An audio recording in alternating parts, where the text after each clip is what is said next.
We are starting. We're live. Awesome. Hello, everyone. Um, Welcome to the show. We're here. My name is Drew Cirillo, and everyone want to introduce themselves? Well, I'm Jacob Adams, and today we have on our show Mr. Ender. Ender and this is the wonderful Shaleia plants. Right And on. And they are, they want to, well, you guys could probably describe it better than I could. You want to tell me what you guys do and share, I'd say what you do and kind of briefly tell your story. So tell us how you got to where you are right now.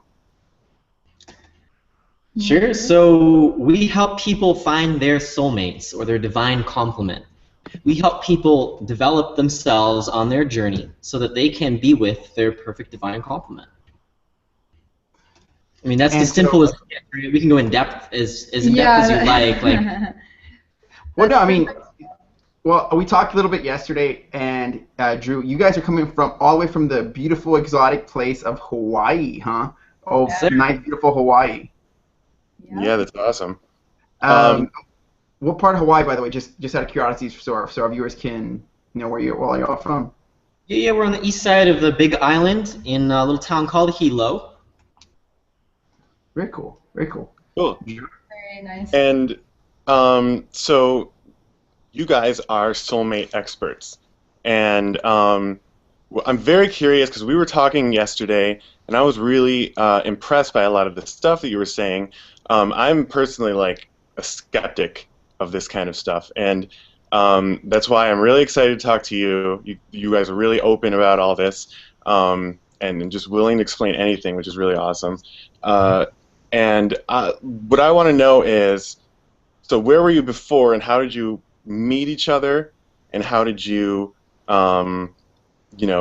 discover? How did you know that you were soulmates? All of that stuff. Just awesome question. Yeah. So do you want to start with your story, Shaleia, or should I start with mine? I can start. So you had a couple kind of questions packed into one, so I'll may have to ask you to shoot the question. yeah, that's okay. So the first part was where was I before we met? Okay, so before Ender and I met, I was living in Sedona, Arizona, and I was kind of just gypsying around. I wasn't 100% sure what it is I wanted to do with my life. All I knew is I desired to have a lot of freedom. I also had an idea that maybe I would meet the man of my dreams in Sedona because it's kind of like a spiritual hotspot. And I guess I always identified myself as a spiritual person. And I was kind of gypsying around for a few years.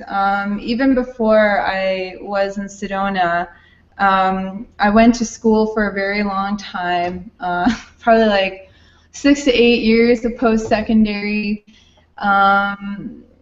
I did, well, I guess I'll give you like a brief background before we met. I mean, I basically was in school forever. I did graphic design, I majored in photography, then I was doing a double major in psychology and women's studies, and then I basically said, okay, enough with the books, enough with school, I need some real life experience, and I felt like I wasn't really prepared. No one in life prepared me for real life, but a pattern that I noticed was my desire to find the perfect match for me, the man, my man, not just any man or a man. And so with that on my mind, I had this idea in my head that I needed to travel and I needed to get more life experience and I needed to meet men where I think that would complement me in certain places. I didn't have the idea in my mind that I could meet someone online yet. To me, that was kind of not in my paradigm. So what ended up leading me to where I am now was really holding fast and true that I would attract him if I followed and listened to my heart. And I believe that my heart knows what it desires better than sometimes I do, or my mind. And so I'd make these choices like, I got to move here, and I got to take this job, and I got to do this. But what ended up really happening was my realization that this journey was really about me. It wasn't so much about finding a man to complete me. The journey was never about that, because I noticed as long as I kept taking that sort of mentality, I kept running into men or dating men who felt incomplete in themselves, and I realized they were just reflecting me. So I was in a really shitty relationship for 2 years, about 3-4 years ago, and it was I don't want to say, it was abusive. I'll just say it wasn't like physically abusive. I don't know. It was like a BDSM relationship. So it wasn't like, oh, it's so bad. It was very limiting. I felt very limited, and many times I felt oppressed. And when I decided to move out of that relationship, I was like, I'm going to take a 3-year hiatus. I'm going to take a break, and I'm going to like sit down and figure this out. Like, what is it that I am missing in my conscious awareness that is not bringing to me my desire? And I knew I deserved a man who would perfectly complement me in every way. Not complete me, but complement me. So fast forward to today, I was in a year ago, fast forward a year ago, I met a different man who on the surface looked and felt like someone who I would really, really resonate with, and everything on paper said, oh my gosh, this is the one, this is the guy, right? And we quickly moved in together, and shortly thereafter, the relationship began to disintegrate. We were butting heads. We weren't getting along together at all. It was getting a little crazy, and I realized this is not the partnership I desire. This is severely imbalanced and already really unhealthy. So I started writing down what I called the love list, and I was able to describe in like 3-4 pages precisely the man that I desired to live the rest of my life with. And when I did that, I also made the choice at the exact same time to be 100% completely satisfied and happy with my life if it never came true. Now, in my heart of hearts, I really wanted it to happen, but I was also prepared to be like, if I'm not going to settle, I would rather be alone than settle. I'd rather just have a lot of good friends, keep my family close, maybe have, have a baby in my mid-30s. I'll just find some hot guy or whatever. I was preparing myself to be, I'm okay with me. I'm okay with this. So, but, can I ask you a question just really quickly about that? Yeah, go ahead. Drew, I have to say, I love her story. And I'm sorry, I didn't mean to interrupt. About it. Love it. Love the story so far. Oh, cool. All right. I just wanted to ask you, is that something that's particular to you? Like having to let go of needing to be in a relationship and just saying I'm okay if nothing ever happens? Is that something particular to you, or would you recommend that for like everyone?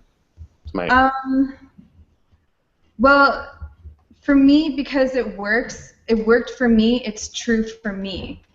And I would like to say that it probably would be true for everyone if they too applied that same principle and just let it go. Stop clinging, stop clutching, stop trying to mold the person that you're with or mold the person that you think you desire to be with to be that person for you. But it is really important to get clear about it, and it is really important, and still is very important for me to let those things go. I mean, even in our relationship now, we'll go back to our love list and we'll keep tacking it on. And we'll just let it go. We'll just, you know, I'll say God a lot probably in this thing because I believe in higher power. And I just let it go to God, like, hey, you know. But I think it is very important to just be in a state of complete surrender.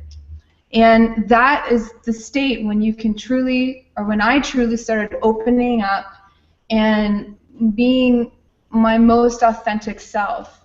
And I'd radiate everywhere. And I was getting men who were more and more attracted to me.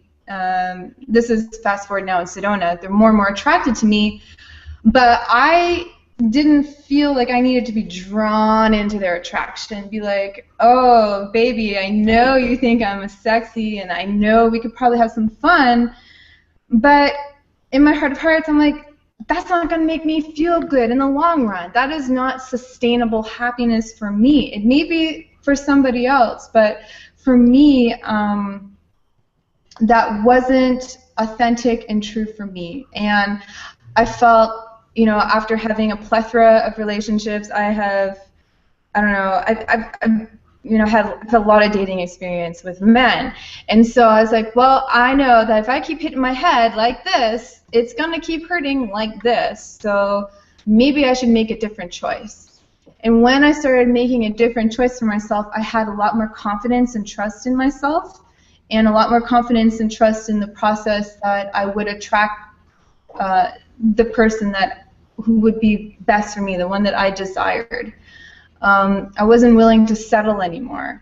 And when that time came, like my whole life started to shift. And that's when a couple months later, when I wrote down that list and I made that decree, I was in fulfilling life with or without a person, it really set forward in a strong momentum to attract my most perfect complement. Now, that doesn't mean we're in the most perfect relationship. We're just like any other normal couple. We fight, we bicker, we disagree. We're two different people, but it's how we handle these differences that strengthens our relationship and assists us to make a different choice the next time issues come up. It could be the same issue about the damn dishes, but we make a different choice each time, or someone has an attitude, whatever. So when Ender started appearing into my life, I wasn't even aware that he was the one. I was open to it, but I didn't have my hope set on it per se. I was just going to enter into it as a friend, you know, as someone who was very curious about him and wanted to develop some level of intimacy. I desired for him, if it was him, to get to know me on a deeper level than anybody else I had encountered at that time. And this was almost a year ago, back in winter time. So we met on Facebook. Over Facebook, we have a mutual friend, a real life friend that suggested that we be friends. And it took about a year until we did finally start chatting and opened up the dialogue and became, just start sharing ourselves. And then we go a little deeper. And then we'd share a little bit more, and then we go deeper. And I feel like that process is still true for us today. We're still sharing ourselves, and we're sharing deeper levels and parts of ourselves. And I think that's what makes this relationship for me most unique and most intimate, because I've never gone to this level with someone. Nobody in this world, not even my parents, know me as deeply as this man does. So, yeah, so there's a little bit about me. And then some. Very, very good. Well, I love it. I can't wait. And I know we have some questions. We have a few viewers, and we have some questions. So, Drew, go first. I know you got something to say. Oh, I mean, I was just gonna, talk about my thoughts about that. But if we have, please. I'm just saying I'm excited because it was such. She there gave was us a lot in there. I actually wrote down something that you said because I wanted to remember it, and it was, well, I wrote down complete versus complement. So you said versus someone who completes you versus someone who compliments you. How do you know, like, what is the differentiation there, and like, what are the, I guess, attribute, like, explain that. Okay, very good question. Thank you. What I meant by having someone compliment me versus complete me, if I have a thought or belief in any way that says I am not complete unless such and such and such, then that kind of puts me in a codependent state. Oh, I Meaning, see. yeah, like I am not going to be happy until blah blah blah blah blah. So for me, it came down to, and I'm still learning to love and accept myself and realize that I am already a complete being without him. And the compliment part, meaning, what is it in each other that we're complimenting, because that's going to be amplified. And so I was looking for someone who would compliment my most direct, powerful, and positive attributes. You know, being loving, being funny, being deep, being generous, being intimate, being emotionally open, being weird and silly, all those things that and beautiful, graceful. It could go on and on. Those were the things I was like, yes, I want someone who will compliment me, not complete me. Because if I'm looking for someone to complete me, I will keep attracting people who are incomplete within themselves and are looking for. They want a piece of me. They want a piece of me, but what they don't realize is the light in me that they're desiring is the light in them that they need to be embracing to be complete and to be happy. Wow. Okay, that was freaking awesome. Very And good. Drew, I'd love to say something there, and we have a viewer's question. So, whenever, do you have one more, Drew? Oh no, go on. I'd like to hear the viewer's question. Okay. Well, if somebody would have told me, oh, by the way, we do have a question that, and I'll get to that right now to the viewer.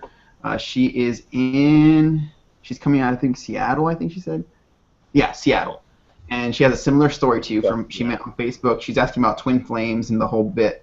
But before I lose the thought, ego, when I was in my 20, 21, 22, the early 20s, I don't think I really cared about the concept of ego and what is soul and whatever. I was sort of an agnostic. And so when I hear you say about complete, you know, I don't know. I don't know if there's a turning point when people understand that there is such a thing as complete onto yourself. And unfortunately, I could say that I was one of those people that felt that a relationship does complete me. And to develop a life where you don't need that to complete you is such a big leap. It's a huge leap. And to actually cultivate that wholeness has been a really, really big challenge for me. I've used meditation, and I don't know if I'm still there even. I don't think I am. I'd love your feedback on that, on what I said, and then just quick, before you answer that, were you 3 years without dating then? I heard you say something about celibacy, sort of. No, I wasn't celibate. During those 3 years, I decided I wasn't going to enter a committed monogamous relationship. So I kind of played around with poly for a little bit, and I went on dates, and there was one summer where I had about 2 or 3 lovers at once, or I guess that's the poly thing. But in the back of my mind, are you all as like, because I'm looking at you guys, I'm impressed with the way you all are so comfortable with these facts that some people maybe hide from each other, or, you know, and I'm watching you guys, and that's sort of, I mean, that's kind of a soulmate trait, I think, to be like honest, and Andrew's just there like, these are the things I know, these are the things I know. and for whatever it is, because I think some people, and I like to bring up the word jealousy because I've had jealousy as an issue in my relationships. I have, and I know people have too. So just would love to hear before our conversation is over today. I'd love for you all to talk about jealousy because I know it tears relationships apart. I know it does. It's happened to me. And what's your take on that? On the other aspects I said, as far as knowing that you have to be complete unto yourself. I mean, Oprah has said that. She's like, you're not looking for someone. You're not looking for one half. You're looking for two wholes to make it. Or one of my mentors said, he says, two ones don't make a two. They make an 11. That's one of my mentors said that. He says, two ones or two whole ones don't make a 2. They make an 11. Okay. It's just like a thing, So anyway, so what's your thoughts on that? On this paradigm of, if you go tell someone that's got all their limbs, they have a brain, they have an education. Like you were saying, you were very well educated. You got the degrees in photography, women's studies. You were well versed. You were confident in your dating abilities. You probably were brought up pretty well. I mean, I don't know. You didn't talk about that, so I'm assuming based on just the way you talk, you probably were brought up pretty well with 2 parents and love. So if you took an average, I would have come up to you and said, "Hey, Shaleia, apologize for that. Shaleia, you are not whole." What would you have said if you were 21 or something? Well, I believed that thought at that time, so it would be easier for me back then to agree with you and be like, no, I'm not whole because my heart is heavy and sad and I feel like I'm missing love in my life. Love in a general sense. It wasn't just from another person. But what my real turning point was realizing that I can choose to be happy now, or I can choose to feel unfulfilled for the rest of my life. And it doesn't matter if I'm in a partnership with somebody or not, because at the end of the day, when I'm lying in bed, I'm with myself. It's always me that I'm with. So even though we're in the same room, we're still alone. So right I had to there. start looking at that. Yeah, that's a really, really awesome moment. How many people, in your honest, humble observation, do you think maybe out there not realizing that yet? Or in other words, what I'm saying is I don't know if people realize that, because it took me a long time to come around to think I'm not whole. If you would have told me I'm not whole at 26, I would have been like, look at me, I'm whole. I am whole. For me, it's a deeper conversation that one would have to have with themselves. And it's just about being really honest and looking around at your external world as an indication of what's happening inside of yourself. When the inner world becomes the priority, everything about you will change. So I understand that if I'm feeling in any way separate from God, I'll say God, or separate from the higher powers, or separate from everything that all is, I am basically in a state of illusion and disharmony. But when I start to align my mind and say, I am one with life, I am one with humanity, I am one with God, I am one with all that is, it shifts my entire consciousness and it shifts my frequency into a state where I am relating to everybody and everything around me as if we are already one being. And one of the most powerful realizations occurred to me in meditation, where I realized, isn't it funny that we pluralize a singular? Meaning, if we are all one, we is, there's so many. We're singularizing a plural here. And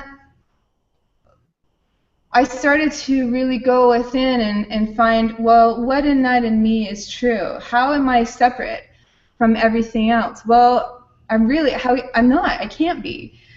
So I'm not sure if that explains that a bit. One thing I would like to correct, though, I think is it really does. Because our viewer's been waiting for her question, I would like to let me ask her question. This is Caitlin. Her name is or Kitty Slocum from Seattle. This is her background. She says, "I believe I met someone incredibly special. We both believe we have dreamt of each other before we met. And the instant we met, it's like the world stopped. He's about 10 years older than me. We met on Facebook with a mutual friend. We've been together for a year or so." Smiley face. "I don't know if I understand the difference between soulmates and twin flames. okay. Can you elaborate on that? I think this man is my twin flame." Sure. You want me to? Yeah, definitely. Okay. So great question, and one that I am fairly versed in. The difference between soulmates and twin flames is that a soulmate can be anybody that we are most or very most kindred with in our lives. So it could be your best friend, it could be your child, it could be your parent, it could be your pet, it could be your neighbor that you may or may not even like all that much. But the point is that a soulmate is there to accompany you on your journey, to kind of present either challenges or to open you up to more love. That's my personal belief. Now, the difference with the twin flame is now we're talking about the nature of the soul. And the way that this works is with the soul, there's basically like, okay, how can I say this? So the soul has the opportunity to split off into two different, I call them rays. So it's like there's a sun and the sun splits off into rays. Well, so is the same concept with the soul. We're just talking on almost a macrocosmic level. So when the soul decides to split off, it takes certain attributes or complements of itself and puts it into an individualized form. So Ender and I are also twin flames, as we have discovered in our experiences together, and for me in meditations, because I'm very connected to spirit and spirit guides, my spirit guides. So when the vision came to me, I saw that our faces were merged as one, and that we were merging as one being. And I'm like, oh, this is what's going on. And I have been united with soulmates in the past, but what made this one different was the high level of love and the high level of magnetism that occurred between us, specifically when we first met. So I'm not sure if that completely answered her question about what are twin flames versus soulmates, but twin flame is basically you're the same being in 2 or 3 or 4, which most people don't talk about, individualizations. So the beauty with twin flames is they are most concentrated in what it is that you need and desire in a partner. And twin flames are also here on the planet at this time, coming in multitudes than ever before on the planet to ground the high vibrational energies or frequencies of divine love. And when a soul is completely merged together as twin flames, it will amplify that energy much more strongly than just soulmates. And part of this is because twin flames are here for a purpose. They're here for a mission.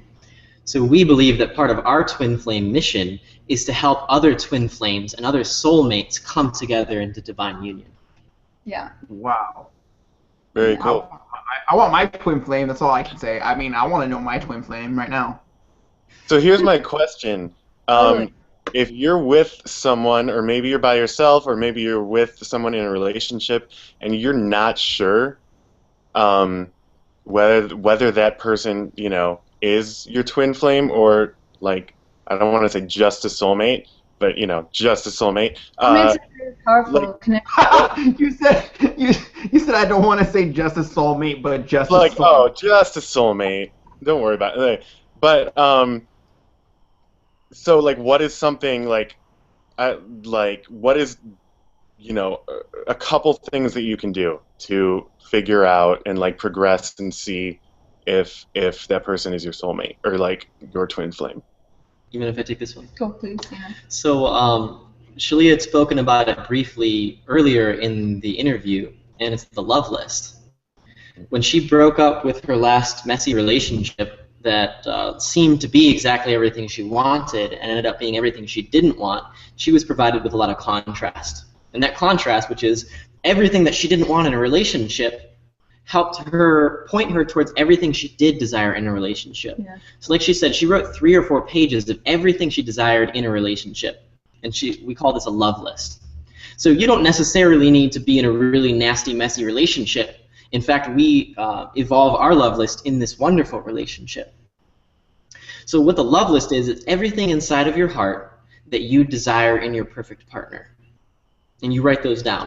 Mm. And then you go through your love list and you say, okay, these are my deal breakers, we call them. The most potent things on the list that you absolutely could not have a perfect partner without. Mm-hmm. Like for us, it was my perfect partner must be aligned on my spiritual path. And we had a bunch of other things, right? Like, on my love list, she had to be into Reiki, and she had to be into fitness, and she had to be really spiritual, and she had to be really beautiful to me, and all these things, right? But one of my deal breakers was that she had to be aligned on my spiritual path, and we had to grow together on that. And if she had every other single thing on my love list but one of those deal breakers, if she was an atheist and had absolutely no intention of opening up spiritually, then it was clear to me that this person at this time is not my perfect divine complement. So you can do this for yourself at home to discover whether or not you're with your perfect divine complement at this time. You write down all the things that you desire in a partner. And you say, these things absolutely must exist in my perfect divine complement because I know in my heart they must.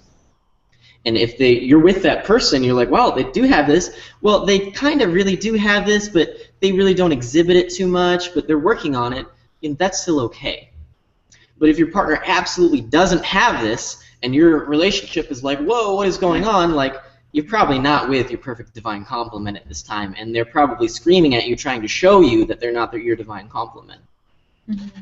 Okay, perfect. Well, Kate does have a question. Drew, please. I didn't mean to interrupt you. Oh no, I was just going to add a thought to that. It's like it sounded like when you were saying that is that the love list you're never actually done with it. It's right. Just something that keeps going on and on and on. Right. Because you can't be like, oh, I have my love list and it's complete and forever. I can just put it on my wall and look at it and I don't have to do it. Like it's like you. People are ever evolving. Keeps going. Yeah, exactly. Cool.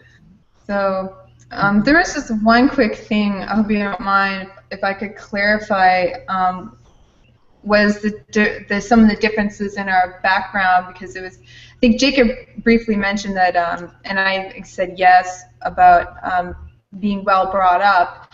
And I was very well brought up, but I think what we bring to the table in our coaching is the differences in our background, because I actually come from a broken home.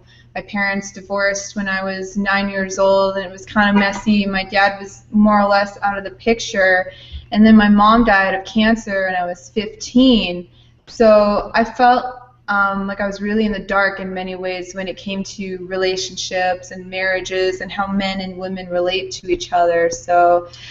And on the other hand, I've got the opposite of that, where I was brought up in a nuclear family, 2 parents who were together, my mom and dad met when my mom was 18, my dad was my mom's first real love and boyfriend, and they dated for 7 years and then got married and did the whole, the whole American dream thing, and that's the environment I was raised in.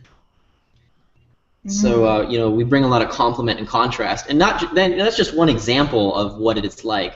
But in a whole, so many facets of ourselves in our lives, we're not the same person. I mean, in a soul level, we're the same soul, right? But we're bringing totally different facets of each other. You know, one part of me, I'm very fiery and intense and passionate, and Shaleia is very grounded and cool and calm. Okay, so to recap, I have some really good stuff, and Kate has a question. She really appreciates the response you gave her, Kate from Seattle. Okay, so she really appreciates your answer, and she thought it was really good, and she has a follow-up. I have two really good questions here. One has to do with what it's called, because you said something awesome, and it was about broken home, Shaleia, and Ender, you said more standard nuclear family type upbringing. And so, you know, I was going through some stuff, some research, and there's these concepts called wounded child and adaptive adolescent. Have you heard of these? I've heard of the wounded child. I've heard of those, actually, yeah. Yeah, and so... Okay, I haven't heard of that one, but I've heard of wounded child. Okay, well, in a nutshell, it goes into how a functional adult is when a person is complete. In other words, when you were saying when the person sort of develops themselves spiritually, financially, physically, they develop the facets of their life, so they're complete. Okay, so they're a functional adult. This person still has needs. This person is still, you know, they're not perfect, but they're able to say, you know what, I need some respect, and I don't feel I'm getting it. Does that make sense? Versus, you know, like I'm mad now, you know, so that might be more an adaptive adolescent behavior. And so then, so an adaptive adolescent, which is, so I related more to that, which is intense, looking for the next party, the next drink, the next lift, the next something, the next sensation to get me passionate. That's an adaptive adolescent personality to some degree. And then a wounded child can sometimes be more depressed, more looking for love, to be completed, to be taken care of, more needy. And then the adaptive adolescent is less needy, almost like I don't need anyone. And then the functional adult knows, again, their needs, and they're willing to express them, but they know that what they need to take care of on their own. So if I may ask, without leading, who would you identify more? Is that pattern there with you all? Is one of you was more the wounded child, and the other person adolescent? And again, this comes from a good place. This is really. Yeah, no, it's a good question. To me, both the wounded child and the adaptive adolescent are two sides of the same coin. Yeah. It's just they're both going in a different direction, but they're both desiring the same thing, which is love, stability, and security and trust. So there are times, because we're just like everybody else, we're still working on our healing, where patterns will come up. My wounded child will come up. I have very clear patterns of abandonment that I'm working through. Yes, that's exactly what it is, the abandonment thing. Yeah, and the pink elephant in the room of America is fatherlessness. And most people that are listening and that are all around us in some way, or we know somebody that is dealing with fatherlessness. Now, that doesn't always include the fact that parents don't divorce, so I don't experience fatherlessness. Well, yes, you do. Why? Because the father, in some way, is still absent. He's absent because he's called out of the house to work. He's absent because for decades, centuries, it was told that it was not his role to be involved in the family, to be an involved, active, loving parent. So there's this huge missing piece in our psyche of the father. And that's where I believe some of these religions that are very based on having a father God can be really handy when we look at the positive attributes of Father God and applying that into our own lives if we feel that we are experiencing any sort of absent fatherlessness. Because this is something that's going to be haunting families of America until it's actually solved, until the man inside, the masculine energy inside, this goes for women too, comes home to be the father, comes home to be the lover, comes home to be the God divine self being that he is here and called to do, to be the warrior, to protect what is good. So, I'm a thank fan. you. I'm a fan. You got my vote. Yeah, I like You got my vote. You guys got my vote. I love it. I love the story. It's ironclad. I mean, in success, whether you're just trying to make a business, whether you're We're just really here to start a conversation, Jacob. I mean, the business is kind of it's part, obviously, it's a big piece of what it is, of what we do, but the business is how we get our message out to the planet. But exactly, yeah. No, I'm only saying that in anything in life, whether I think your worst, though, the worst critiques someone would give you is, well, you don't know if that's your soulmate. Like, in other words, that's the worst critique you can possibly hear, because everything you're saying resonates with a lot of really kind of a common sense. In other words, we typically understand that a man and a woman and a father figure and not abandoning it and all these things, we can all sort of vote in general that these are healthy things. I don't really think someone's going to say, I don't like what Shaleia said right there. Like, it's pretty sound. I think the more abstract things for a general population is the concept of a twin flame, because we've all heard soulmates, and I think that's already so hard to people to get. Right. For people to make that jump, where they're like, well, I was looking for my soulmate, but then I decided to go for my twin flame. You know what I mean? So that's more for someone like me. I've never heard of that. Which brings us to Kate's question. She said, well, she is very spiritually in tune, and her partner is open to it, but really isn't as spiritual as her.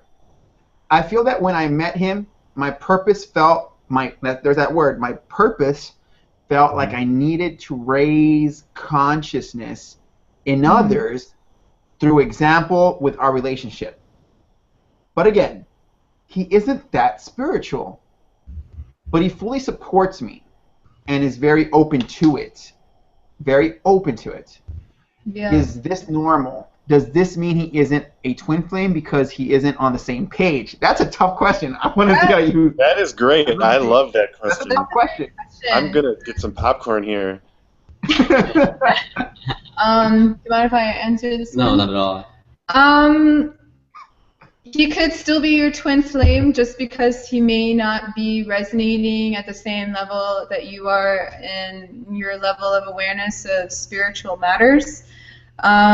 What's most important is that you allow him to unfold and bloom in his own path and not put forth any sort of expectations or desires on him that are not in his own best and highest interest or aligned with his soul's path at this time. I've been in that situation, oh my God, 99% of the time, where I was clearly more, I'll say, spiritually evolved than my partner. I was a lot more aware of metaphysics, and I was a student. I'm a student of life. I study the universe. I study sacred geometry. That's a really huge thing for me. But Ender is also. He is on the same level as I am, but he is more on the experiential end. So if I want to open up some in-depth metaphysical book like the Flower of Life, he's like, I don't know what's going on, but he's open to it. So, so that's really important, but I don't push it on him. Nobody likes to be pushed on by anybody. So as long as you just allow him the space to grow into it, just do you. That's the best thing that you can do, is keep doing you, and he may eventually be inspired to kind of jump on board with you. But if not, be prepared. And if it's really that important to you, to have if that's a core thing, and that's a core thing for you, and it could be a deal breaker, then really take a look at that. Like for me, it was a deal breaker to not be with somebody who didn't at least resonate with my levels of truth, my levels of understanding of the universe. For some people, I have friends where it doesn't matter. That's not a core pillar in their life. Though they do believe in a soul, they don't need to be with somebody who is also open to that concept or to that idea or that level of reality to make it work and be in a happy, functioning relationship. It's about identifying what really is most important to you to be in a happy, fulfilling relationship. So, hope I answered that. I think it did. I have a question. Yeah, good. So if, let's say that, like, let's pretend that is a deal breaker for her, does that mean that he's not her twin flame? Like, Oh gosh, no. He'll always be your twin flame for eternity. You can't run away from that. But what it means is that if it doesn't feel right for you to be with him at that time, then it may be in your soul's alignment or path to maybe take a break or to go somewhere else.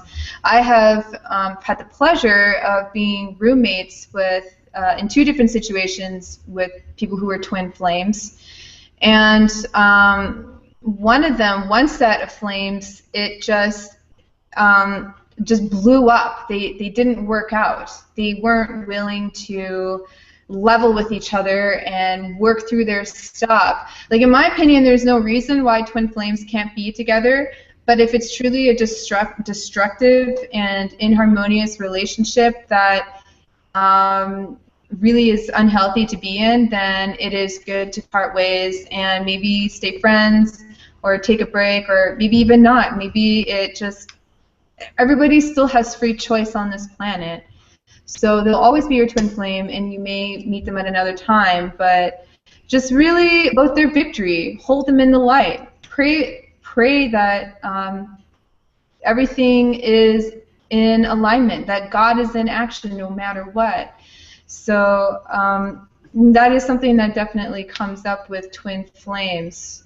It's So really that's nothing. really You know what I love the most about what you all are saying is that you're putting in, you're hinting at, and it's embedded in what you're saying is this is work to find that person, and it's also work to be with them, but it's awesome, and it's like but it's worth Yeah. it, right? It's way it's worth worth it.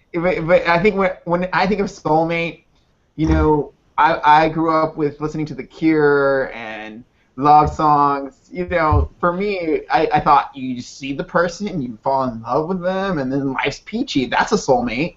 I didn't really understand till, I mean, it's taken studies of, we were talking about Paramahansa Yogananda yesterday, Paramahansa Yogananda teachings, meditation, spiritual religions, agnostic, atheism, and to just be like, okay, if I pray and I meditate and I behave, I may be able to find my soulmate. So, you know what I mean? It's been like a big process but I love what you said about what y'all were saying about that these people, the soulmate is someone that you're kindred with and will help you, will be a company to you and also present challenges for you to develop. And when you said that, I automatically thought of my last girlfriend. I said, that person, and maybe I've met my girlfriends have been soulmates in that respect, because they've allowed me to be a person. And even though the relationship went away, and I'll tell you this, my first girlfriend from many years ago, I was on the phone with her the other day, not the other day recently, but like months ago, and years had passed, like 6 years since we got talked, and I called her and I go, and she was meditating and so was I, and we hadn't talked in 6 years, and I felt such a connection, like, wow, like I love this person, not sexually, not for anything, any gain, but just because they're on this earth experiencing this life with me, and we have this story, and we're both growing because of knowing each other. So it was a very sincere love. It was like the cleanest form of love I've experienced for a woman. In other words, not romantic, not for sex, not for, you know, the immediate pleasure. It was just, look, she has kids now. I'm like, nothing makes me happier than to know that she's happy and following God. And And does that make sense? So that's why I really like what you said there. Totally. Yeah, this is a big piece of our business that we talk about with our clients, is this new paradigm of relationships that we're moving into out of the old blueprint of relationships, of how we related to each other. And the purpose of the coupling for centuries was not for love. It was, and many times to survive. It was alliances. It was a marriage of convenience, whatever. We all know that this idea of marrying for love is relatively new, basically within the past century. So that being said, with the onslaught of the women's movement that occurred in the 70s, there is this real desire for something new to occur in relationships between men and women. Women wanted something different. And men also want something different in their relationships and their marriages than what they were getting in the past. And the fact is that there isn't a whole lot of role models. There isn't a whole lot of discourse about any of this from the past that would help apply us to where it is that we want to go now and what the new vision of relationships is.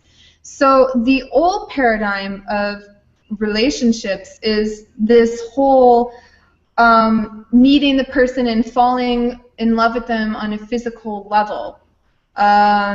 You know, like, oh, you're so sexy, you're so hot, hey, can I get your number? Yeah, sure. And then you go out on a date or two, and then you have sex. But that's a very what's the word I'm looking for? It's not a very stable way to create a long-lasting relationship and marriage if that is what it is that you're ultimately desiring. And this new way, this new concept or new paradigm of relationships that we're now moving into in this new age of the 21st century is relating to each other and falling in love on a soul level first. So when you fall in love on the soul, then you fall in love with your minds, your intelligence, your intellect, and then you fall in love, well, the heart is the same thing as your soul, but then your bodies come together last. This is a point that I'm trying to make, is that you fall in love with your soul first, and your bodies come together last. And when you fall in love on that level, and that's the level I think you're trying to talk about, there was this just pure love. It's not like I'm in love with Ender for all the right reasons. And I knew that, and I know that in my heart of hearts, and sex never got in the way. And we were in a long-distance relationship, so that kind of, we weren't able to be physical with each other. But what it gave us was a foundation for our passion to flourish, as opposed to in the past when I was following the old blueprint and I'd want to solidify the bond really fast, like most women want to do. There's no solid foundation, and it catches on fire, and then it's done. It's gone. That's what happened to me a year ago when I met my ex. I was like, why is this falling to pieces? Oh, well, I didn't really have anything put in place to support this relationship that I'm desiring, to support this passion, to support this intimacy. I didn't really get to know him on a long-term basis. I wasn't even really friends with him. No wonder it went to shit. That's pretty cool. Yeah, so what we're working with in couples and with individuals in our business is really focusing on this new concept of falling in love with the soul first, falling in love with your soul first, and having that soulmate twin flame relationship with yourself and bringing that to the table when you're ready to invite a man or a woman into your life, or deepening that intimacy when you are already partnered or coupled. And don't get us wrong, you don't have to be a perfect person with perfect, totally aligned spiritual values and you're totally on the path, right, to attract your soulmate or your twin flame. That's simply not true. We were both in really rough places in our life when we met, but the important point was that we knew that we were desiring this person in our lives, and we were clear with that feeling that we wanted to attract into our lives. almost like the law of, okay, don't shoot me in your mind right now. Okay, the law of attraction, like the law of, I don't like that name. I just like what it is. I like what it does, but I don't like what it Yeah, is. yeah. The name Yeah. lost a No, lot of I understand. It's a kind lot of of in the water. name lost a lot with The Secret. Like it lost a lot of its ness, with The Secret. However, I We had can a lot of vouch. cheesy diagrams and stuff with people going, and then there were like waves shooting from out their head. I thought that was really cheesy. Anyway, I felt psychically attacked during You that. know, you know what's funny is that it's usually people that believe in the law of attraction and The Secret and have watched that video, as corny as it is, usually find themselves being close friends of mine, and and it's not so much that that the DVD did the magic, is that they believe deep within their intrinsic self that they are magnets. Like in their subconscious, I believe it's operating, and truly, whether they're having a bad day, a shitty day, a great day, it's creating this reality of magnetism through the days, through the months. Like the Grand Canyon was formed over many thousands of years. In that same way, I believe the law of attraction works. It may take 20 years to attract if you have this huge dream, it may take 20 years to attract it. However, if you believe and you keep cultivating and acting and attracting, I believe that is going to, on some level, manifest itself. Yeah, if you get out of your own way, your manifestations will appear much more quicker because you're not stifling them with thoughts that would counter your desire. Now, there are many things that I did like about the movie The Secret. There are things that I was like, I don't know, like I felt it was very materialistic, but at the same time, I believe it was trying to reach a general populace and trying to coin and popularize the term the law of attraction. Einstein and Edison both spoke about and proved that everybody's brain is basically a sender and receiver of energy, of radiation. And that's exactly how that's the major premise of how the law of attraction works. Is the brain antenna. It's always beaming and shooting out vibrations, which is basically you're not the only one. It was actually some professor, someone that mentioned that we are receiving and transmitting, and the brain is more. I can't recall what it was. It was this recent study. It was a recent, the transmitter for sending and receiving energies. That what he was saying. I don't know where it was. It was an important finding, and it excited me because it was like a scientific discovery saying that. Well, I think it was after flow state last week, Drew. I think it was after flow state that we are beginning to understand. Science is beginning to tap the forefront that our brain is not only thinking, it's also receiving and transmitting. I don't know where I got it anymore because I processed so much data in about a week. So So okay, I have some great questions. I have some really good stuff. Drew, do you have anything? Oh no, let's get to the questions. Okay. Well, I don't know if we have any more. Oh yeah, Robert. What am I saying? Robert, who is in Hawaii with y'all, has asked this question. Robert is let me see. Okay. Here's his question. Robert says, "We grow, and sometimes our partner doesn't grow with us. If we grow, and our soulmate doesn't, does that still make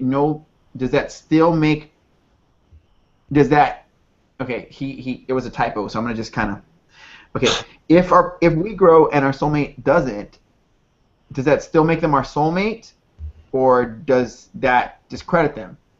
In a person's life, how many twin flames and soulmates can one have? Which is similar to the questions I had, so I love that you asked. No, yeah, go definitely. Okay, so I'll repeat it. First half of his question, it's really good to begin to look at the differences between a soulmate and a long-term partner. Sometimes they mesh and they're one, and sometimes the soulmate completes their purpose, with the other person, and it's time to move on. Many times there's a lesson, and when the lesson is understood or the energy between the two people are not in alignment, and it's clearly not going to be in alignment, that's when the relationship will naturally dissolve. And you can usually feel it in your heart when it's over, because it feels basically over, and when you're just paying lip service to the relationship. So they may always and still will be your soulmate, but that doesn't qualify them as a long-term partner. That is something that is co-created together, and it's intended and manifested together. That person who falls away could also be leading him or her, whoever this could be, leading them to the relationship that they're truly desiring to have. But they wouldn't have got there without this past relationship showing them the way. So I hope that answers that first part. The second part was, what was it about having many soulmates? Yeah, in a person's lifetime, how many twin flames and or soulmates can one have? It can be one, right? Because the word twin denotes two, but that's just me. Yeah. So once again, I'm going to have to differentiate between the two. So twin flames, you're basically one in the same soul. Now, the general understanding with the community about twin flames is because it's twin, there's only two. But I believe, and from my knowledge, when I talk to my own inner guidance and my guides, is that, and from other people who I know, that you can have more than one twin flame. I know a woman that I lived with who is a psychic. She has 7. We have 3. Wow. But our other twin flame is not on Earth at this time. So so that, hopefully that answers the twin flame part of it. You could have a number of them, but the purpose is different than a soulmate. And a soulmate, like I was saying before, anybody who kind of joins you on your path that you feel kin to is basically your soulmate. It's whether or not you both are aligned in creating and maintaining a long-term partnership. So there are some soulmates that you will feel that it feels like they are your best divine complement. Not everybody has their twin on the planet, but there are soulmates who are in your highest and best interest to be your spiritual complement than perhaps other ones who just kind of serve their purpose and then dissolve away. He says that you've answered all of his questions. Nice. Good. I have some tough ones. Yeah. Bring them on. Yeah, go ahead. Okay, tough ones coming up. Tough ones. Okay. I think that I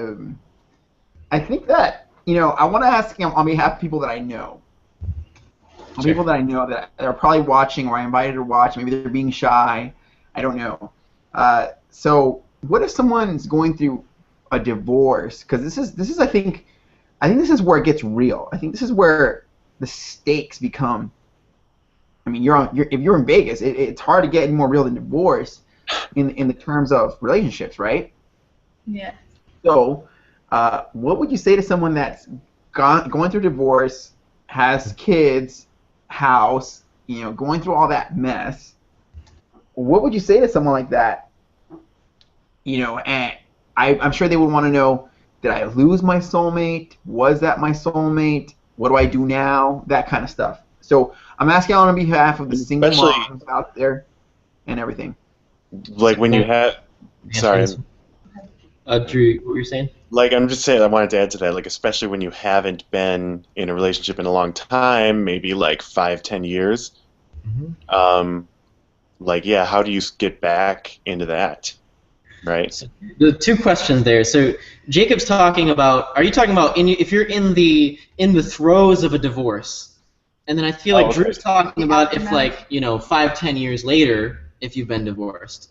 Am I getting you guys correctly here? I'm saying, like, if you've been married for a long time and you're just, like, kind of now newly single. Right. Oh, okay. So if you've been married for 5 or 10 years and you're That's what I was talking about. I was just adding to that question, like, never mind. Maybe that's something totally different. I just thought that it was an additional. I think no, Drew. Let's add a follow-up question. I think it's a great follow-up question. I don't think it's a bad question at all. I don't think they think it's a bad question. They just want to distinguish the two. Right, so right. I'm not totally sure if I understand the question. You're saying that if someone's going through a divorce in that place, or if they're finished. Yeah, with the divorce, I know someone close to me that is going through a significant challenge through divorce, and what would you say to them watching? I'm formulating questions on their behalf. Like, what would you say? Did they lose their soulmate? How do they know it's best this way? And what would you say to grow through these pains and these doubts and these these feelings? What would you say to someone? Because when you're single, you're single. It's just you. Yeah, it sucks. But you're gonna fight it out. When you're divorced, you have kids. Now there's so many stakes on the table. What would you say to them? So the first thing I want to communicate to that person is there's nothing that can happen that's bad. There's nothing that's occurred in your life that was wrong or that wasn't supposed to happen for you. Everything that is happening is in your best and highest interest and is leading you towards the best possible experience of life you could ever have. Because everything that has happened is teaching you closer and more in a more refined way what it is that you truly desire in your heart. What is it that you want to head towards? So if you're in this experience, if you just got a divorce, right? First thing you want to do is get your bearings straight. You just got out of a relationship. If you have kids, you had, your lives were intertwined. You want to make sure that first that you're stable in yourself. Once you're feeling stable in yourself, you've got your finances handled, you're okay with your health, your kids are getting everything they need from you, your other relationships are good, you've got a good parenting, co-parenting relationship with the person you divorced. I would say that, you can't really, and you haven't lost anything. Your relationship is just transforming into a new level. And maybe it was because it didn't work out. It didn't work out because you didn't understand how to handle the relationship well enough. Maybe it didn't work out because you're growing together in separate ways. Maybe it didn't work out because of something either of you were unwilling to face. Well, now you're going to have a new opportunity to face that thing you were unwilling to face. Now you're going to have a new opportunity to grow a relationship, if that's your desire moving forward, grow a relationship with a stronger foundation, using all the lessons that from the previous relationship, from your divorce, in a new relationship, something that's fresh, that feels easy and light, isn't weighed down by all these old arguments that you had with this person, all these old grievances that you can now let go of. You can now release yourself. You're free of all the old fights and grievances. The only thing that you need to do with this person is, co-parent in a lighthearted, easy way so that your child is getting everything your child needs. And beyond that, that's all you need to do with that person, other than say, thank you very much for all the lessons you taught me. I'm going to move forward in my life seeking out something even better. And I really appreciate what you did for me in that marriage because it taught me so much, because we were able to go so deep and we were able to get so intimate that I learned so much. So now I can build something even better. And maybe it's going to take me a few relationships. Maybe it's going to take me a few years or decades to get back into the place where I was with you, but I honor where we were, and I honor myself and my path moving forward. I honor the idea that I can have an even better, even more beautiful life and relationship moving forward because that's who I am, because that's what I'm meant to do and meant to have. And I see you, and I see you moving forward, and I see you having a wonderful, spectacular, amazing relationship moving forward in your life. And I see us being mutually respectful towards each other. So your friend didn't lose anything. Maybe that was their soulmate, and that's great because if that was your soulmate, it taught you, that person taught you so many lessons, so that they served their purpose together, and now they can evolve and move forward, and maybe meet another soulmate, maybe meet their twin ray, maybe meet some other stepping stones that are going to teach them other lessons that are going to bring them forward in their life, in their spiritual growth, in their life experience. Nothing is ever truly lost, as Andrew was saying, because everything is energy. And if we look at everything and the world as energy, we know that energy cannot be destroyed. Not even death can destroy energy. It just changes, it mutates, it transforms into a new form. And this is all that happened in these people's lives and in their relationships and divorces, is that the energy changed into something else. And that's it. It's just about accepting that and saying, okay, well, what do I do next? Well, I love it. I think that that's really awesome. And wow, why do you feel that the world isn't communicating? Oh, Kate does have a question, by the way, so don't forget that. Why do you feel that we don't hear these, like, hey, there's no such thing as a mistake, you know, everything that's happening to you is for your own benefit? You know, how come we don't hear about this in Hollywood? Like, how come it's so devastating when a breakup happens? It's like, oh, you know, it's devastating. How come people don't just sort of say, well, you know, I went through a breakup, but you know what?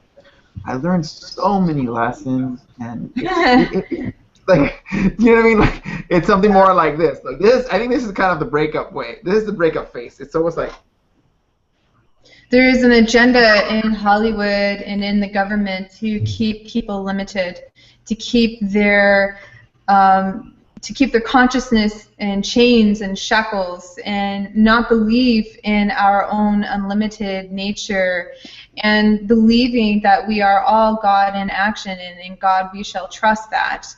As long as these people like Hollywood can keep us controlled to their own benefit, and they are basically the men behind the curtain, right? Which I don't like to get into all this, but it's basically no surprise to most people that we are not being told these things about being liberated and free and empowered, and this is what it looks like when you take on the perspective of not being defeated by challenges in relationships.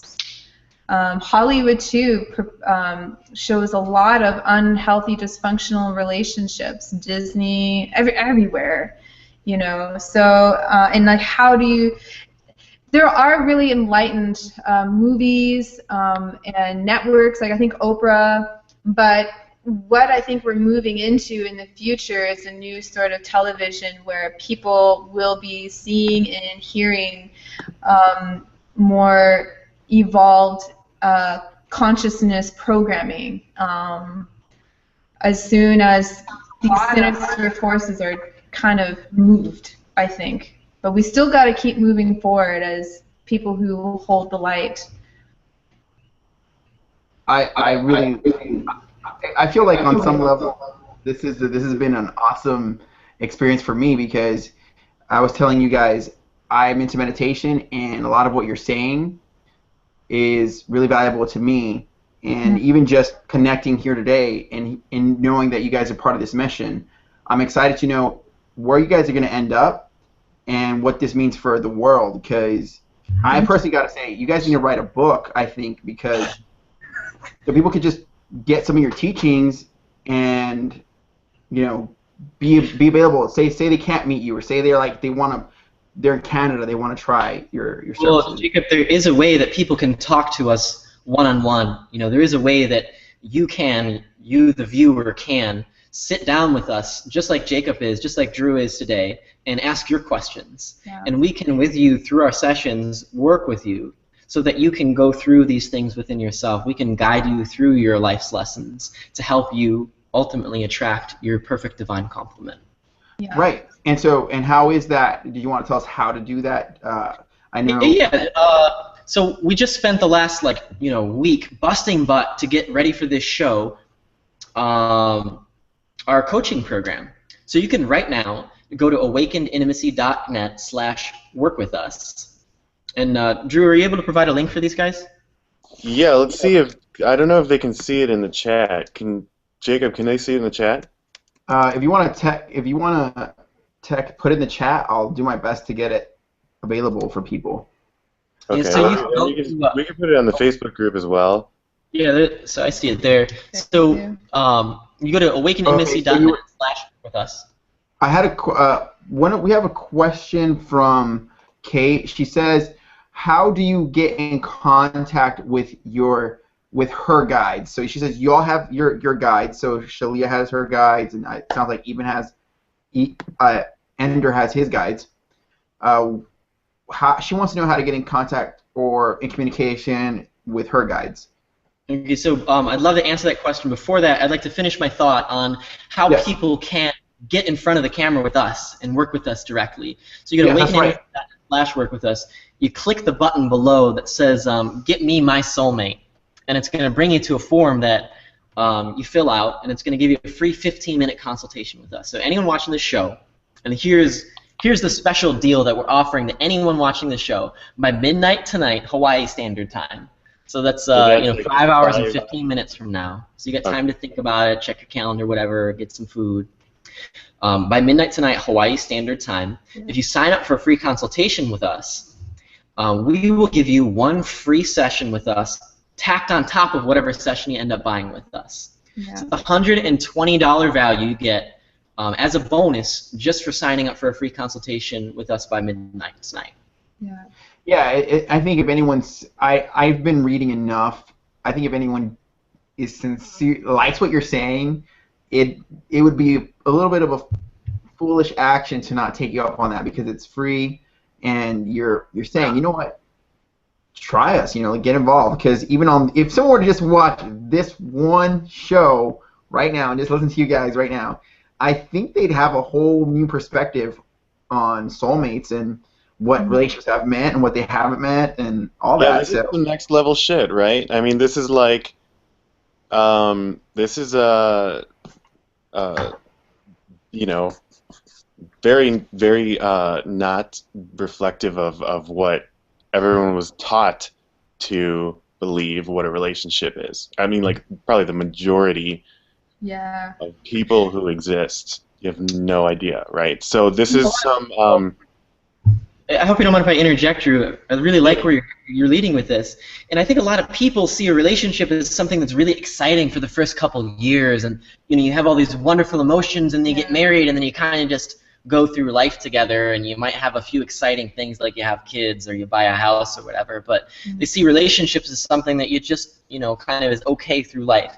But we see a relationship as something that's like a fruit tree, right? It's an opportunity that you invest in. It's like a powerful investment that you keep putting energy and effort into and continues to produce more and more and more over the years. Continues to deepen in love in a very tangible, experiential way. Continues to be closer and closer together. Continues to provide fruits that are pleasurable. Continues to provide experience and growth for each other as you grow together. That gets even more and more delicious as you grow deeper and deeper together, as you invest in it. So this old paradigm of relationships where it's exciting at first and then it dies down and is kind of meh is a total BS lie. And you do not have to experience relationships like that anymore. And we want to help you experience a relationship that has a constant upward curve, that is always getting better forever and ever, amen. That does not need to end at the end of your lifetime, that can continue lifetime after lifetime after lifetime until you decide to ascend off this planet, until you decide to do higher work as an ascended master on the planet, or wherever else you desire in the universe. That the two of you can always continue to invest in each other and always continue to grow and blossom forever and ever, amen. Well, yeah. Hallelujah. Yeah. I like that. It's really important when a couple is in the honeymoon stages of their relationship to utilize that powerful energy to deepening the relationship, because I have found in the past people just rely on that energy always being present, or that they don't have to do anything or any work to create an amazing deep relationship. They just kind of go on autopilot, and that's usually a recipe for disaster, or you just get used to being complacent and in a comfort zone. Because I don't mean to interrupt you. No. Because it feels so exciting in the beginning of a relationship, you think that it's always going to be that exciting. But we know scientifically that those chemicals will die down after the first 18 months or so. Yeah. So it's really imperative at that beginning stage of your relationship that you're using that energy to develop a stable foundation, to become really good friends, to develop a vision and a purpose together. Yeah. It's this vision and this purpose and this growing together that makes your relationship so delicious, so exciting, so that you're never going to get bored together. There's no routine. There's no boredom. You're always growing. You're always making it to the next level. So when we teach couples that, we teach individuals that in our sessions directly, we will teach you how to build that stable foundation early on so that you can have this blossoming fruit tree of a relationship for the rest of your life and eternity. I love it. I love it, Andrew. Really. The question, Caitlin. Oh, yeah. Caitlin wanted to know how she finds her guides. Her guides. How she contacts them. That might be something that'd be better if we get into contact with personally, because that's gonna. I mean, I could go in forever about that, but. One second. Okay. So, Caitlin, if she doesn't have I'll tell her.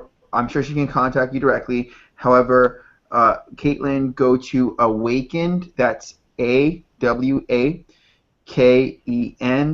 Acquainted Intimacy, INTIMACY.net /work with us. That's just one word. So awakenedintimacy.net /work with us. Oh, and make sure that you scroll down, right? The Facebook page. Caitlin, if you still haven't found it, you can message us. Anyone who's still looking for it, you can message us. We want to say, before the show, and yesterday, we had said that we're going to give away a free session. Yes. So, Caitlin, in addition to all of these freebies, all of this extra stuff that we're offering all our viewers, we want to offer you one free session, 1 hour with us together. Absolutely free, no strings attached. You know, it's a $120 value. We really appreciate how you've been so active in asking us questions. Yeah, thank you. And we want to reward you and say we really appreciate that you've been so active and you've been so helpful in moving this this show along. So we want to give you that free session. So get with us after the show, and we'll schedule a time to do it. Personally? Y'all know Caitlin personally, or did she find us? What's her last name? Her last name is Slocum. I'm not sure. She might be a Facebook friend. Do you know her? I don't know. No. I don't. Right, I'm gonna go ahead and post the link anyway on Facebook. Yeah, and then there's she can contact you guys on Facebook anyway, like your Facebook. Okay. Yeah, contact us on Facebook. You can also find us at Acquainted Intimacy on Facebook. We're a public figure. Yeah. There's a Facebook page that you can like. Oh, yeah. She said, oh my God! Like, in other words, so she's excited. Good. Thank you, Caitlin. Congratulations. So, Caitlin, for being a very interactive member of the audience, you get the session with Ender and Shaleia. Okay, so we're getting to I guess we've been on for about an hour and a half, and that was sort of our target. Any last questions, any last sort of trailing questions? Because I have plenty to ask. However, I have a lot, but they've most been answered on some level. And I know I talked to Andrew yesterday. So, what would you say to somebody like, how long is it going to take for, like, Paramahansa Yogananda in his lessons writes, if you're a celibate and you're not having sex and you're meditating and you open yourself up to God's work in your life, he says you could find your soulmate in about 6 months. So that's Paramahansa Yogananda. Yeah. How long do you think y'all would recommend to search for, anything? I mean, it's arbitrary, man. Like Paramahansa Yogananda's 6-month thing, I don't know where he's getting that figure from. I don't know why he's saying that. I mean, if you're celibate and you're meditating, right? From his perspective, he's probably got a real way. It is third person. I am speaking in, maybe I read it wrong, but that's a kind of what I read. I understand the essence of the question. I feel like you got his thing right. Like, it doesn't necessarily apply to the lives of people today. I'm not saying you can't find your soulmate or your twin ray within 6 months. You might find it in 6 days. As soon as you make the decision to, as soon as you decide that you're going to have your twin ray, your true soul's highest complement will make the same decision to find you at the same time that you make the decision to find them. Yeah. And there's no set amount of time between when you make the decision to find your twin ray or soulmate and when that appears in your life. Because that's entirely up to you and how you move forward through the challenges and stepping stones. How fast do you want to get there? You want to take the warp speed, lightning speed path to your soulmate or your twin flame? Well, ask that. Decree that. Say on paper, write on paper that I desire the fastest route no matter what it takes to get to my twin ray or my soulmate. And expect that that's going to be probably the most intense and hardest route. And as soon as you start experiencing that, you might say, wow, this is great. I hit some really effing hard things in my reality, but I know that as I move through these challenges, I'm going to find my soulmate or a twin ray faster. Or you may say, whoa, this is way too much, this is way too fast, I kind of want to work on X, Y, Z in my life instead and just kind of passively work on my soulmate thing, or I just want to dive in and out, right? It's totally up to you how you want to experience life and how fast or how slow or how easy or how hard or how quickly or how challenging you want the things that are going to bring you towards your soul's highest complement. I think Right. what That's a good answer. I like it. was mentioning with his process with the celibacy and the meditating in 6 months, I think he was really indicating that there's a purification process that will lead you to your highest divine complement.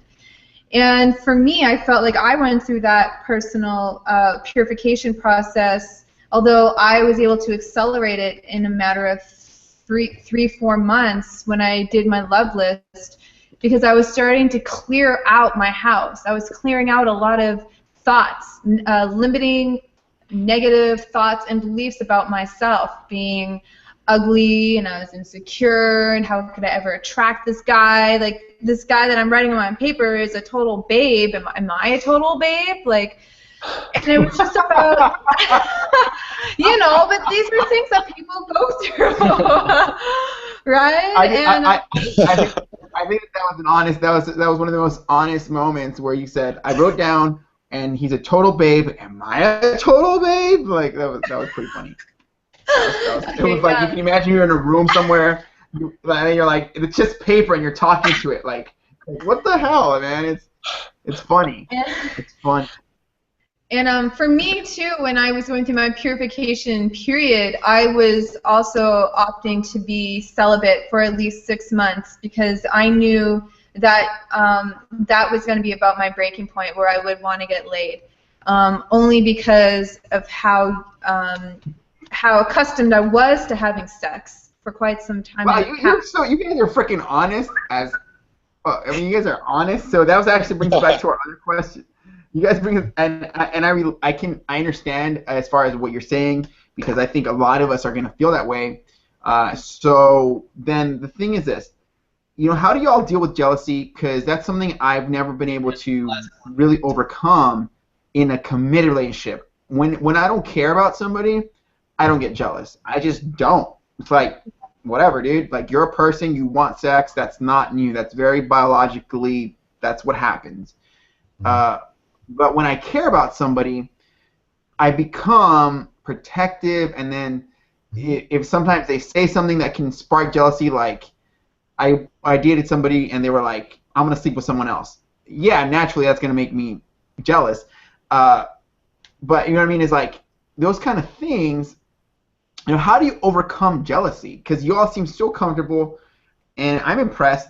I know a lot about psychology in the sense of, I've been around people. You know how some things react and how people would take them.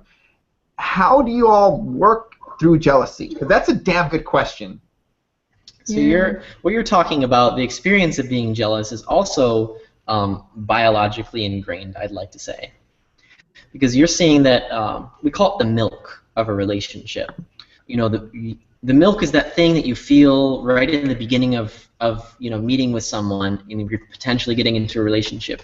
You're meeting a girl, and she's so hot and cute, and she's smiling at you, and she's saying all these wonderful things, and you're feeling really good, right? And Same thing for the opposite. If a girl meets a guy and he's so wonderful and gorgeous and he's saying all these wonderful things, this exchange is like the milk of a relationship, and it's on really heavy at the beginning because you're saying, this is what I've got, and the other person's saying, well, this is what I've got, and you're sharing it back and forth, right?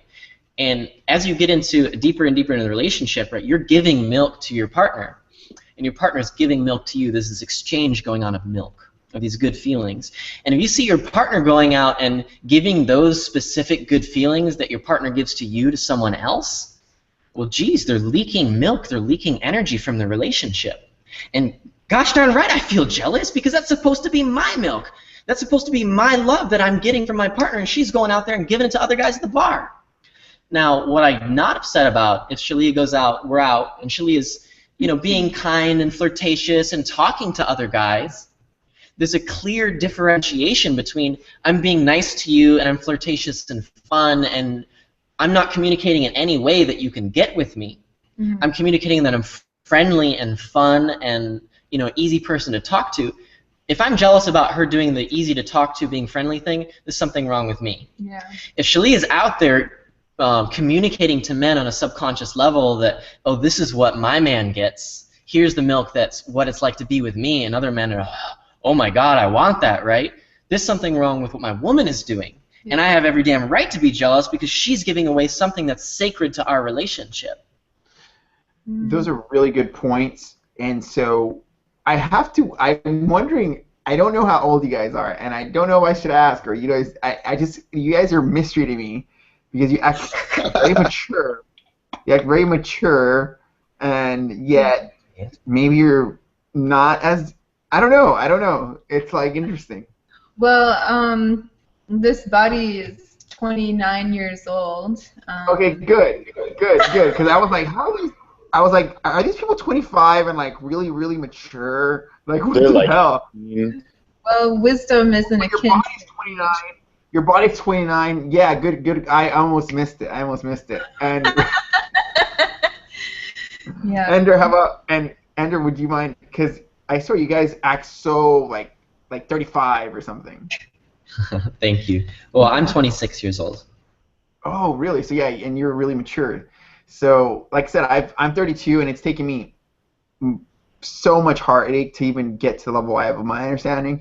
So I think for you at 26, Ender, to have that understanding of jealousy and the fine line between flirtatious for friendliness only to be good vibes versus, it's like, what? Yeah. Like it's something you feel inside your gut, right? If you feel a really wretched feeling in your gut when your woman or your man is out talking to someone else, there's something that needs to be going on there. But if you're just angry and you're trying to control your partner and you're like, she shouldn't be talking to anyone but me, well, gee, bro, you better take a look at yourself, or vice versa. If you're a woman and you're acting that way, you're trying to control your partner, you better take a look at yourself.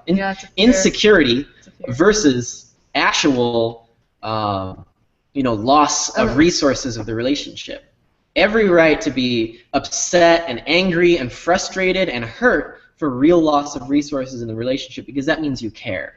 Yeah. No right to be controlling and angry and selfish with your partner. That has to do with your own stuff that you need to, your own patterns that you need to work through and look at and clear. And also to be really clear on the agreement, the relationship agreement. How monogamous are you? What is and isn't appropriate in the relationship? It's very individual. I have some friends who only desire to be in a relationship where there's a lot of sexual freedom or flirtatious freedom. And I mean, partner has to be okay knowing that. And it was very clear in our relationship that it's not okay for either of us to approach an opposite member of the sex flaunting our sexuality or throwing them our sexuality. That's like what he's saying. That's leaking milk. That's love. That's our nourishment.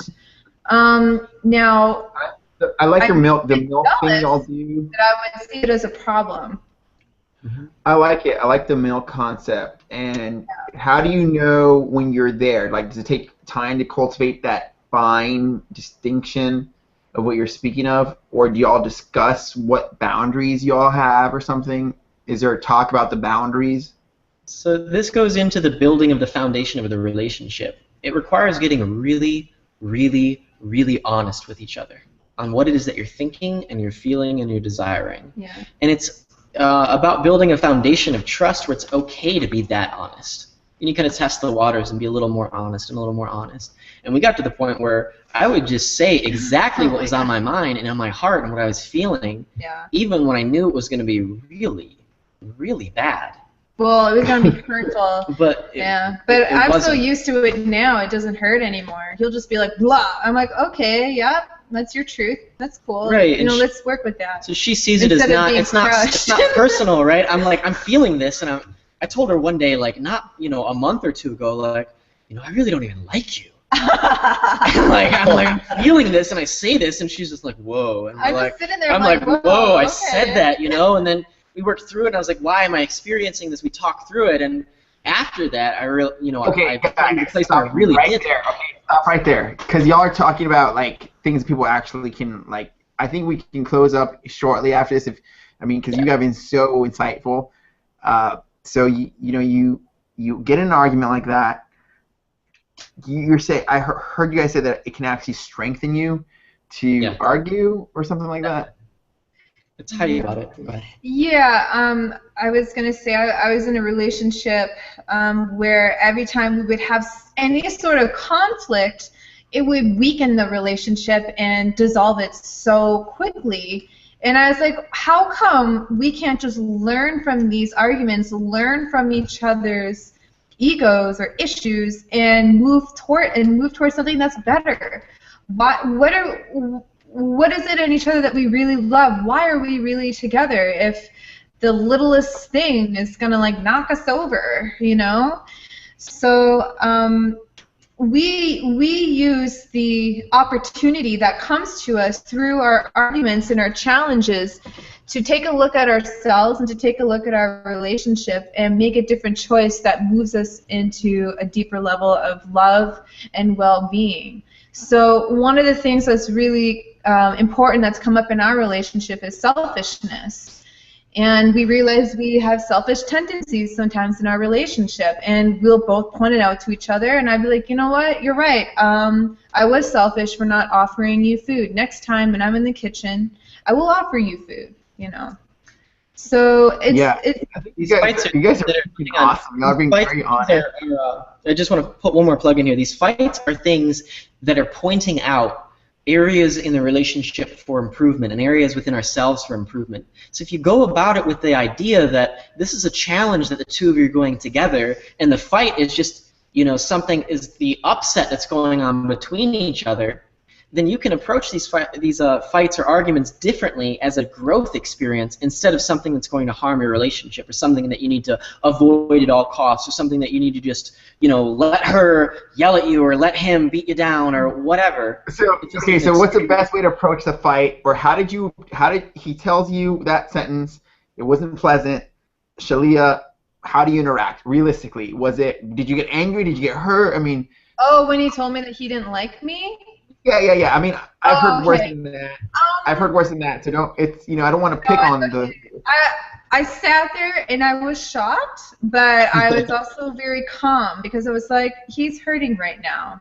So the best thing I can do is just listen to him and allow him the space to speak his truth and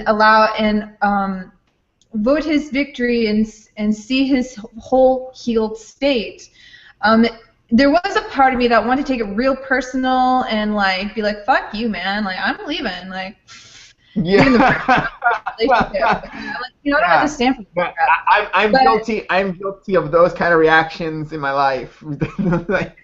But I knew that wasn't going to bring us the desired result that we needed, and I knew that he, in his own way, was reaching out to me for love and for healing. And he was able to come full circle and see that it wasn't even about me. It was about him. He was really just upset with himself and what it was that he was creating in his life. And it somehow surfaced in our relationship, and he brought it up. And I, too, was going through my own stuff. I'm not always likable. Right? I know exactly what you're saying. It's great. I know exactly what you're saying. When somebody's mad at themselves, when someone's mad at themselves, and currently in the relationship I was in, I kind of saw that happening a lot. that they were sort of projecting their own anger at themselves at me, and that's sort of when I wised up to it, I was like, maybe it's best that this person be single for a while so they can sort of work through it, so they can, just grow up and sort of be there for themselves instead of trying to, in a way, think of me, trying to take care of me, because I don't want to be any more work for them. I'm not trying to be work for them. And in a way, they may see that I am. Yeah. Does that make any sense? Because that was a big revelation for me, by the way. That took a while. Yeah, no, that makes perfect sense. And sometimes it's best to learn these sort of lessons on your own, like without being in a relationship. For me, it's been really handy to learn them within a relationship, or else they wouldn't even come up if I'm single and kind of hunky-dory. I got my own life down. It's a really quick platform to use relationships as a tool of greater self-awareness and union with self, when you're able to look at the light side and the shadow side of what each are bringing to the table and start to work with them to heal it. I really appreciate your input, everyone. Thank you. Ender, Shaleia, I really, really do. Like, you have no idea. I'll probably have this on my, like, oh, by the way, like, this is what I'm going to do with it. I'm going to link it. I'm going to open the link, put it on YouTube, and then put it on my reading list. It's my new little trick. You know what the reading list is on the Mac? I haven't read that. No, I don't know. I know what that is. Yeah, you know what it is, right, Drew? Yeah, it's like a kind of like a bookmark. Yeah, it's like a bookmark. It's just sort of like I guess it's like saying this is a website that you treat like a book in a way. It's my reading list. I'll get that. Okay, cool. So in a way, I'll treat this interview with y'all like a book, and I think you could definitely recommend it to anyone, because it shared us so much today. Yeah, and hey, do you have anything, Drew, that you wanted to ask Ender and Shaleia for everyone? I was just gonna say, I think that we should, like you guys should give them a homework assignment of starting their love list. And yeah, I agree, Drew. That's typically the first thing that we'll do for people when they come to the free consultation with us, is that we'll sit them down and say, well, if you're looking for your partner or your divine partner, have you written down all of the qualities that you can think of that you can desire for your divine partner? So anyone listening to this, the first step that we'll tell you in our book, that we'll tell you in session, that we'll tell you now, is write down all of the qualities that you could ever imagine in your absolute perfect partner. No holds barred now. Now don't write stuff down and look at it and be like, well, I can't possibly attract that and erase it, or there's no way this person actually exists, because everything in my love list seems so like absurdly like not going to work together. You know, all of these things that I was desiring in a woman, I had them written down, and I'm like, I'm going to have to date 10 women at once. You know, I'm going to need multiple wives. You know, I need to change my relationship paradigm to have this person. I used to think exactly like that, Ender. I used to think that Hugh Hefner had the right idea, and then I figured out that probably wasn't true. Yeah. Hugh Hefner's milk is leaking out to all these women, and then they go, and all his love is just going. He's not able to invest all of this love, this energy into one woman and have it invest in itself. Why do you think he does it then? Why do you think someone at that level would, do that? I'm in no place to comment on whether or not, what Hugh Hefner is doing, what's going on in his mind and his body and his spirit. That's very true. I can speculate, but anything I say, it may or may not be true. I don't know why. I totally respect that. It's a very cool view. I've always looked at him as in my younger years, in my 20s, young man. You see someone with success, playboy, all the image, the car, the fun life, playboy, and so I don't know. At some point, it was like an emulation to aspire to, and then as I grew, I tell people one of the coolest things I could think of doing on a Friday or Saturday or Sunday or any day is meditating with monks, because I've never really done that, but I've done a lot of other cool things. So it's funny, it's as you grow, you sort of cultivate a different interest. Definitely. So if anyone wants to sign up for a free consultation with us, we'll give you 15 minutes of our time for free, no obligation to work with us at any point after that. Yeah. We'd be happy to. Go to our website, awakenintimacy.net/work with us. We'll provide a link for you as well, in the YouTube video under this site. And for anyone watching the show live right now, I want to reiterate this offer that we're offering to people. By midnight tonight, Hawaii Standard Time, it's 7 o'clock right now, 7:16 p.m. If you sign up for a free consultation with us by midnight tonight, if at any time later on down the road you choose to buy a session with us or buy a coaching package with us, we will give you one additional free session with the both of us, $120 value, absolutely free, just for signing up for a free consultation by midnight tonight. And there's no obligation. Coupon code? No coupon code. We'll okay. see it come through, by midnight tonight. Never mind. So we'll know who you are. We'll write your name down, and all of those of you who sign up for the free consultation by midnight tonight, we'll tag you. And if at some point down the road, there's no obligation, you decide to purchase a session with us, we'll give you an additional one for free. Awesome. Well, you guys have been awesome. I look forward to talking to you and hearing from you all. In closing, Drew. I feel like we could do this for like 5 hours. Yeah, I know. I was just thinking that. I'm like, I got so much to say. I could keep going. Yeah, on. we've got so much. I don't want to stop you. I just look. If you have another 10 minutes, please. I'll just brew some coffee and we can wrap it up then. There's no set thing here. If you guys want another 5-10 minutes, just say the word. I'll get up, get my little coffee.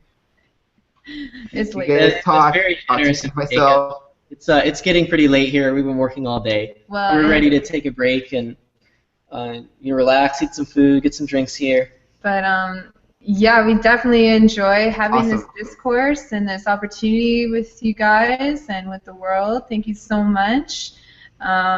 We look forward to any sort of future opportunities to work with people or just to open up and have a conversation about what it is that we're talking about with the new paradigm of relationships. So Yeah, thank you so much for joining us here on this journey. Cool. Thank you guys for coming on. We had a good time. I was going to be more skeptical, but you guys sweat me up in your things. So. I do always make an epic intro. Everywhere I go, every time I walk into a room. No, I'm kidding. Well, I'm going to push stop broadcast, but please don't go anywhere. We'll just say bye. I'm going to push the end button here. Thank you all for watching. This has been Ender and Shaleia, two Soulmate specialists.